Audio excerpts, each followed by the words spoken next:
You know how kids say you're doing too much? Sometimes people think we need to do too much. The most powerful word in the English language is no. And sometimes we just need to say no, and I think that our people need to cut off the TV and sometimes maybe read a book. Maybe have conversations like what we're having right now. Maybe, you know, I'm getting off the beaten path here. Maybe fast, meditate, pray, other things that maybe bring us closer to where we need to be as a people. Not be so susceptible and gullible. You know, if all the people who claim to believe in God put pettiness aside and just stood together, did God's work together. See, and even like something like that, like, you know, I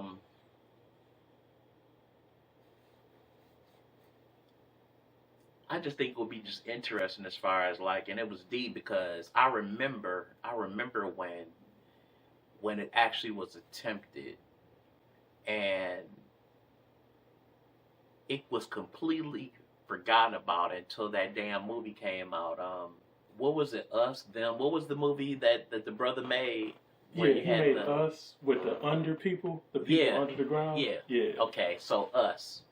So until Us came out, I completely forgot about the fact that you had the Hands Across America shit. I completely forgot that there literally was this effort and that people actually got behind this concept, and I remember like, damn, I want to participate too and shit, but you know what I'm saying? Like, I was too young. And so like that, like I'm like, what would happen? What would happen if somebody that had that level of influence that said, hey, tomorrow at 11 Eastern, 10 Central, at whatever time, even if it's only wherever you at, even if it's only for 3 minutes, thank God, thank whoever it is you believe. Let's all do that shit all at the same time. Let's see what happens. Yeah. Hey, what? It's not gonna hurt anything. If you look how churches and religious institutions function, they'd be nothing without the woman. You just have somebody out there talking. They wouldn't be anything without the woman, and a lot of our historical dynasties and kingdoms were ran by women. Yes.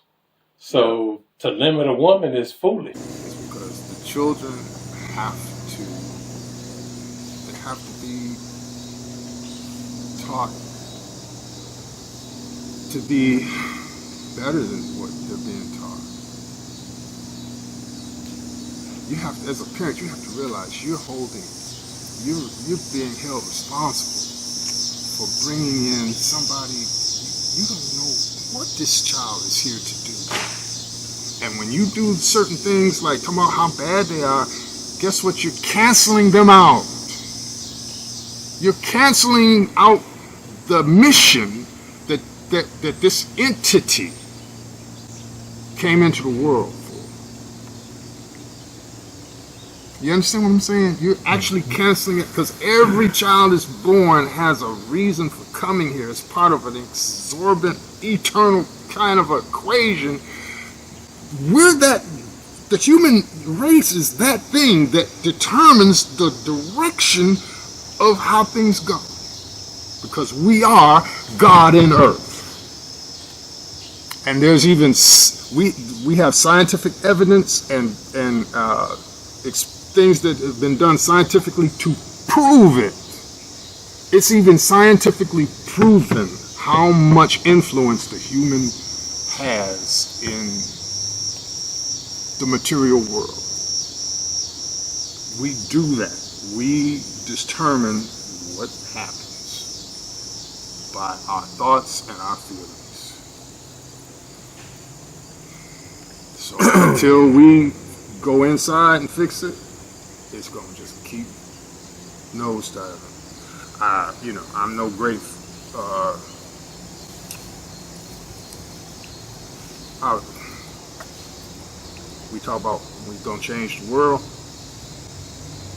Michael Jackson said in a song, he said, if you want to make the world a better place, look at yourself and make a change. And that goes over most people's head, but he's right.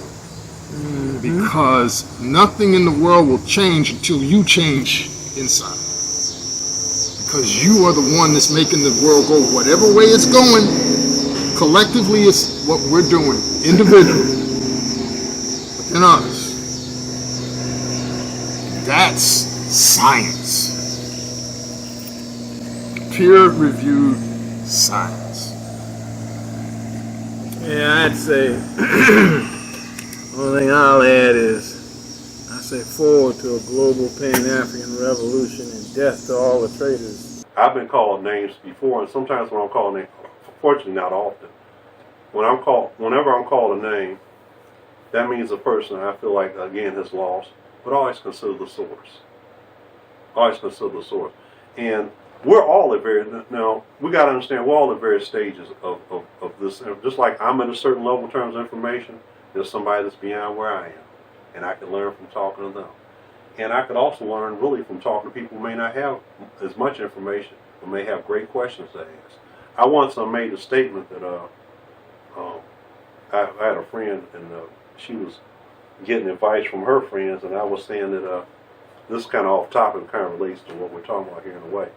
That I said, well, here you are, you're a woman that has a man, but you're getting advice from a woman that doesn't have a man. I said, that's like taking financial advice from a homeless person. And I told that to my cousin. He kind of laughed, but you know what my cousin told me? He said, you can learn from a homeless person, because they might be able to tell you what not to do. And so there is instruction anywhere. And that's not to be pejorative, put anybody down, but that's saying in the instructions of Toussaint, it does say that, listen, just listen. Not people just to have formal education, and people that are considered to be smart, this, that, and the third. You can learn from a fool. As a matter of fact, in many Shakespeare's plays, he carried the message through somebody that was a drunk. If you listen to what the drunk was saying, if you listen to what the crazy person was saying, sometimes you can get to the truth. And so we're all at various stages of our development and our evolution in terms of what we know. And what I know today will be different from what I know tomorrow, if I can remember it. So I would say, well, people doing YouTube, and we're going to get on these when your question with technology, read books. Go to original sources. Question things. We were taught, as a researcher, you're taught, what is that term? Confounding evidence. There's something called confounding evidence. Look for stuff that disagrees with whatever prevailing point of view, or your own point of view. Look for it. Search it out.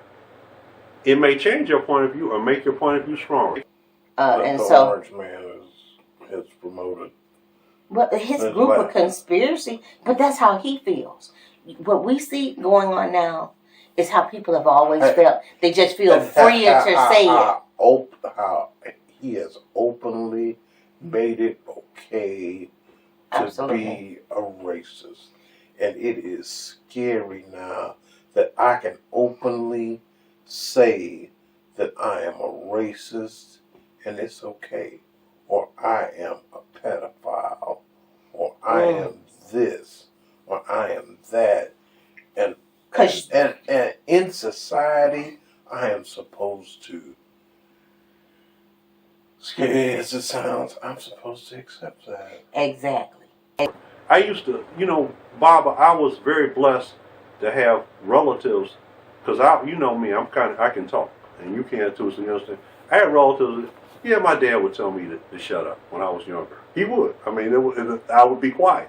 But he would, as I got older, he would kind of listen to me, and we would have he would let me disagree. My grandmother sometimes, and we wouldn't always come to but they allowed me to express an opinion on things. And that's how I grew and learned. A lot of stuff I was wrong about. Some things they learned from me. And one thing interesting about my dad would, that's not true and this and that. The next time he'd be talking to somebody about the topic, he'd be quoting the exact same thing I said. I said, wait a minute, we were arguing about that the other day. We remember the stuff I said, he used it to attack somebody else. So, we're always at different parts in terms of our information. Somebody that doesn't get it today, there's something called incubation process, Mr. McCastle. And stuff that you telling me today, I might not get it right then and there, but you don't give up. Because sometime down the road, some of the things we're talking about, I'm talking about, I might not even be here, but somebody else may take that information and run with it. It may help improve their quality of life. You never know. We just have to pass it forward, Bob.